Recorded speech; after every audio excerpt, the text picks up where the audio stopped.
First, Gene starts with a fantasy adventure named Time Bandits.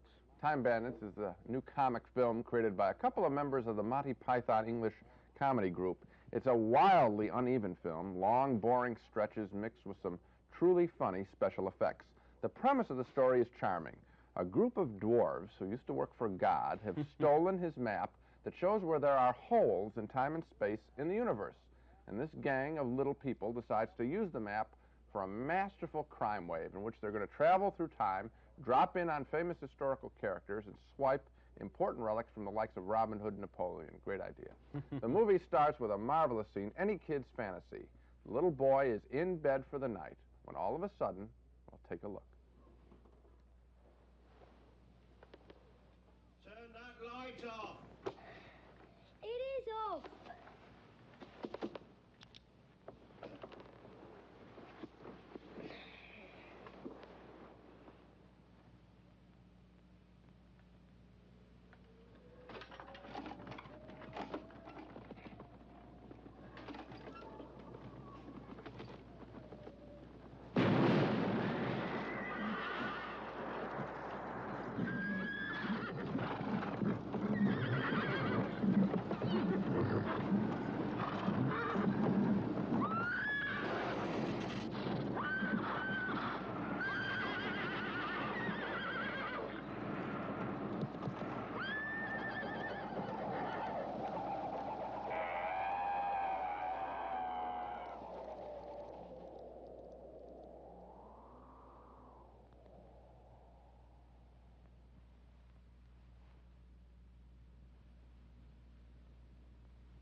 You think that's wild? Later, the dwarfs come through the same wall, and one of the first holes in space they drop the little boy into is ancient Greece, and a visit to King Agamemnon, played by Sean Connery.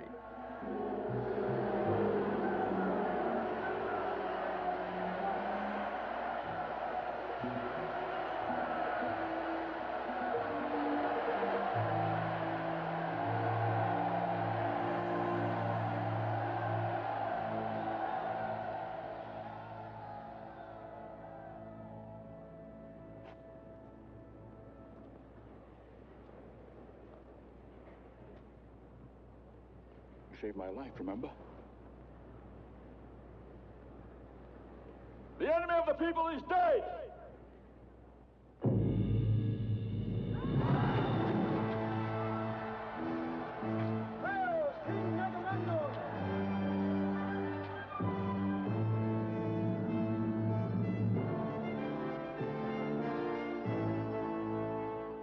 That was Sean Connery as King Agamemnon. A couple of these visits to famous characters, including that one, get awfully boring, and one trip to the good ship Titanic is so dull that the film completely grinds to a halt.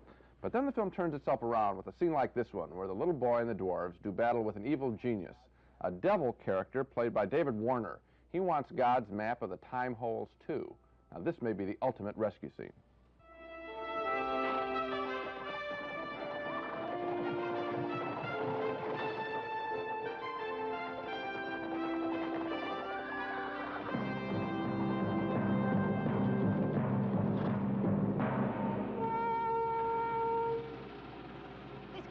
Over there.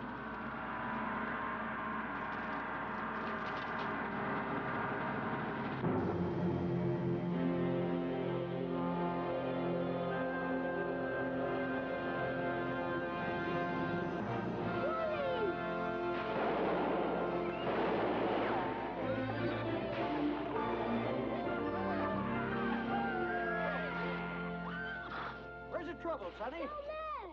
Aha! So, this is the best the Supreme Being can do. I guess we'll have a lynching.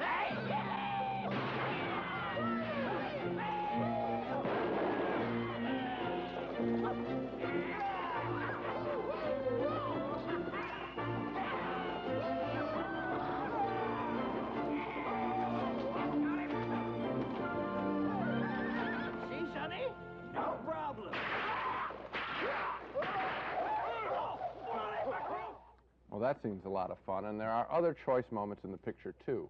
But Time Bandits isn't all like that all the way through. Midway through the picture, in fact, I felt I had seen enough tricks and very much wanted the movie to be over. It has about 3 too many visits to famous historical people.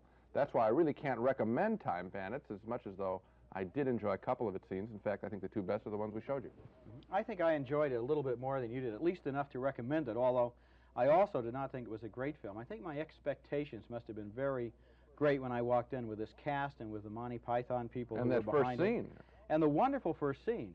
But the problem is they have such a wealth of material, so many incidents and characters, and they go through them at the same breakneck speed. It's like a Keystone Cops chase through history. The thing that I can't figure out is, you know, comedies by tradition, especially one that's sort of pitched a little bit at young people like this is, 90 minutes, 95 minutes. This film goes on much longer than that. Certainly feels like it goes on way longer than that.